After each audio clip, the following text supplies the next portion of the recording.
I'm here with my guest, George Isaac of Repsco Incorporated, and he's here to talk about how they're helping manufacturing and food processing being more sustainable.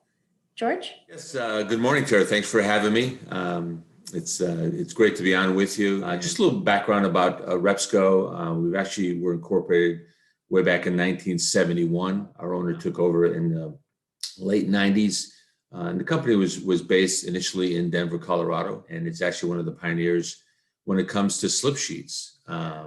Slip sheets actually were introduced first by the Coors Brewing Company, back in the late 70s. So there's been quite an evolution. Slip sheets have been in the market for many, many years. Repsco moved to California in late 2016, early 2017 to really try to take advantage of the California market, all the food and agriculture that we have out here, and the ability to really introduce the product. We're located on Claus Road in Modesto, just over the border into Riverbank. For folks that are familiar with this part of the Central Valley, we actually occupy space in the former munitions depot that was owned by the U.S. Army back in the just after the war. So we occupy about 55,000 square feet in that depot, and that's where we do all of our manufacturing. For us, and when I speak to prospects, there's really two key differentiators for us that I think separate us in the industry. One is that we manufacture here in California, and that's really a critical thing in terms of being able to help businesses here in California with costs going up, especially with freight going up. It's nice to be here in the state and to be able to help save our customers some costs. The other key differentiator is that our product is 100% recyclable. And that's really important to a lot of our clients and frankly, businesses that are environmentally conscious. They want to know where this product is going. And so we're not putting it in any landfills. What we do simply is when we sell to our customers, once those slip sheets are being used up, we actually take them back and then we grind them down into resin and we make more sheets out of them. So it's a very kind of simple process. We've also got a program called the Green to Gold program, where we can actually set up with our customers the ability to buy back those sheets, because at the end of the day, that's what we want. We want those sheets back so we can, reuse them. And in this case, the customer can actually derive some money out of that. And it's become just a great program. And it essentially what it does, Tara, it closes the sustainability loop for us. And that's really important. Reducing that carbon footprint is really critical. When it comes to actual plastic slip sheets, there's people out there obviously that have never heard of that term, but essentially it's a viable alternative to a wood pallet. So anybody that manufactures and ships a product anywhere in the United States or across the country, in most cases is using some form of a wood pallet or possibly a plastic pallet. So our goal is really to talk about how we can improve the process within a warehouse environment as we talk to logistics and supply chain and production folks, and how we, again, improve that process and also reduce some of their costs. The cost for a wood pallet in today's market, well, it might be more tomorrow because the cost of lumber is going up so crazy. But essentially, a cost of a brand new pallet could be anywhere from $15 on up, depending on the type of wood you use.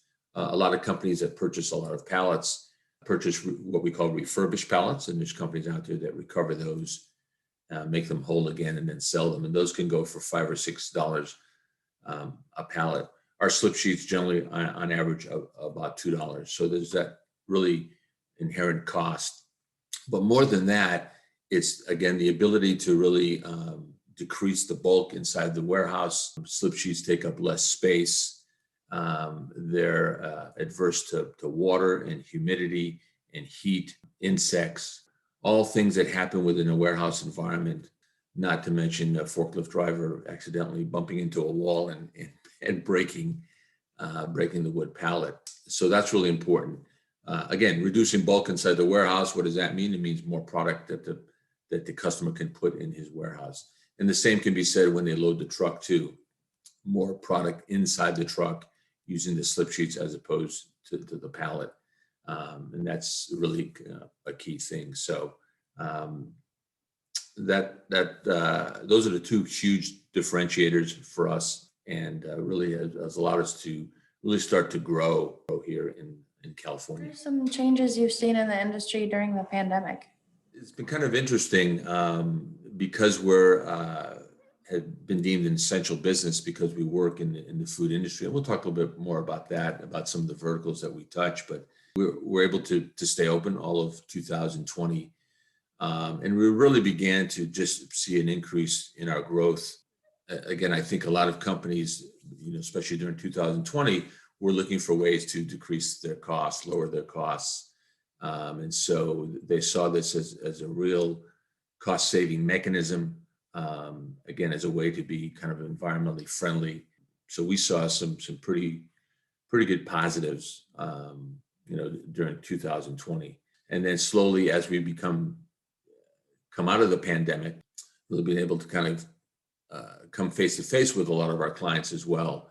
And that's really kind of important. It's one thing to kind of talk about slip sheets and maybe show some pictures of them, and it's another thing to actually, meet with folks inside the warehouse, bring over a sample and have them really kind of touch that sheet. And that's really important because, again, all of our sheets are custom made, length, width, thickness, from a 20 mil sheet, which is fairly thin, but can hold up to 2,000 pounds of product, to a 100 mil sheet, extremely durable. And so people kind of have a concept in their mind and may try to kind of Google what the sheet looks like, but until they actually physically have it in their hands or put it down on the floor, it's quite another thing.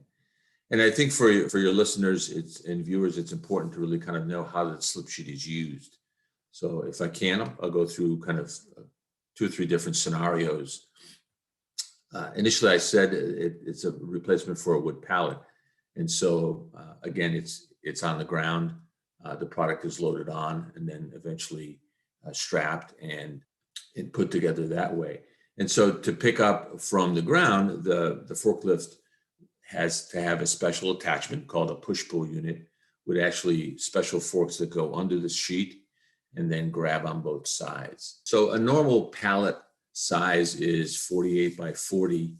And so when we produce a slip sheet for a client that wants those specifications to simulate that pallet, we'll add 3 inches on each side, Tara. And that's the ability for the push-pull to grab both ends and then pick up the load and then load it into the truck. So that's one way to use it, and obviously a very common way. Second way is some customers may want to keep that pallet, but they want something to cover it before they put their product on. And that will happen a lot with companies that just package their product in maybe bags. So dog food, you don't want tears in the dog food during transit that may pop up from the wood pallet, so you put that cover on. Anything in bags, rice, things of that nature, that's where the pallet cover can become very important. Thirdly, it could also be used as a separator as you build the load.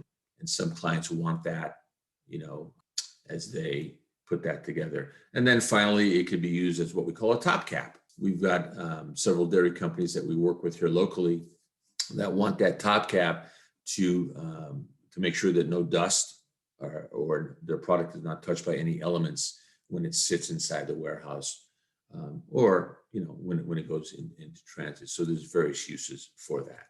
And I think I also talked earlier about the different industries that we serve. So let me kind of quickly go over those.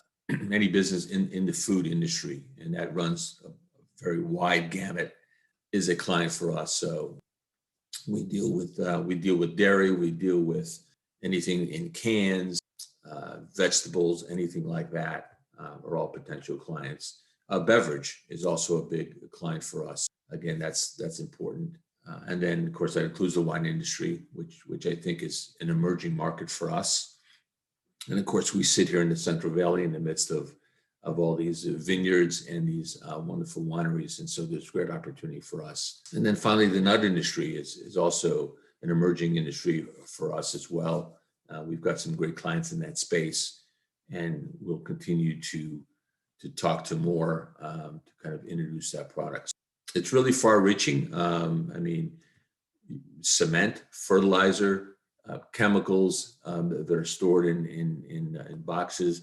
I think you can just kind of let your mind go. There's so many opportunities, but just the basic of anything that's manufactured and is shipped out, again, is a potential client for us. What's something you wish more people knew about the industry? I wish and hope that they know that it's a sustainable product. Wood pallets, as you know, they're not sustainable at all. And so we do more than talk about it. We live it every day. It's very important to us, and we want to make sure that people really kind of understand. We're not putting the stuff in the landfill. We're not discarding the plastic. There's some misnomers about use of plastic today. Businesses want to, recycle those products and everything. And so it's important for us. And when we engage a prospect, that's something that I certainly, talk a lot about because it's good for the environment, but there's so many other advantages to closing that loop and really providing a high quality product.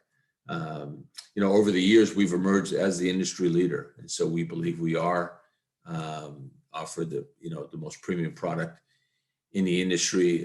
It's a very simple product with a lot of nuances, but it's something that I think all manufacturers should, take a look at. And so we're excited to really drive this within the state. And we think there's a lot of opportunity. The one thing we talked briefly about earlier was freight. And to me, that's another certainly selling point here in the state. We've got a lot of customers who simply take one of their trucks and pick up their product at our dock. And they may be driving, 25, 30, 40 miles away. And so that's something that's we're also very cognizant about, and we can really help, companies here in California. Our nearest competitor, we've got one in Texas and we've got one in Illinois. And so if there's a company out here in California that's purchasing sheets, there's an immediate cost savings right off the get with freight. The cost of fuel is rising, as are a lot of other commodities in the marketplace. And so we feel well positioned to really grow, and we're excited about the future. Speaking of the future, does Repsco have any future goals that they're currently working on? I think the goal is certainly to continue to expand. Right now, we run, to give you folks an idea, we run 2 lines in a 24/5 operation with 3 shifts. And so we, produce probably somewhere in the neighborhood of 700,000 pounds. Our goal is to get up to 1 million or more. And we're also poised right now to even add a 3rd line. And that's something that it's ready to go, as we, bring on some clients. And so we're certainly not afraid to engage a large manufacturer. We've certainly got the wherewithal to help them. And so that's really kind of in our expansion plans.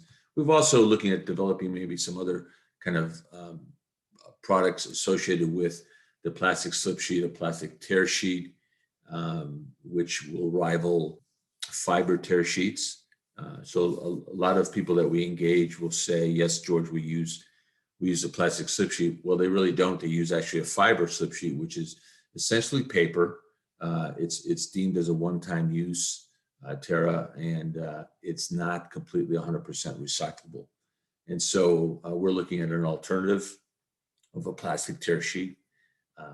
So that's on the horizon. One thing that we have already developed is, and it's really been the result of questions from our clients about, well, George, if I don't have a push-pull attachment, how do I, utilize your sheets?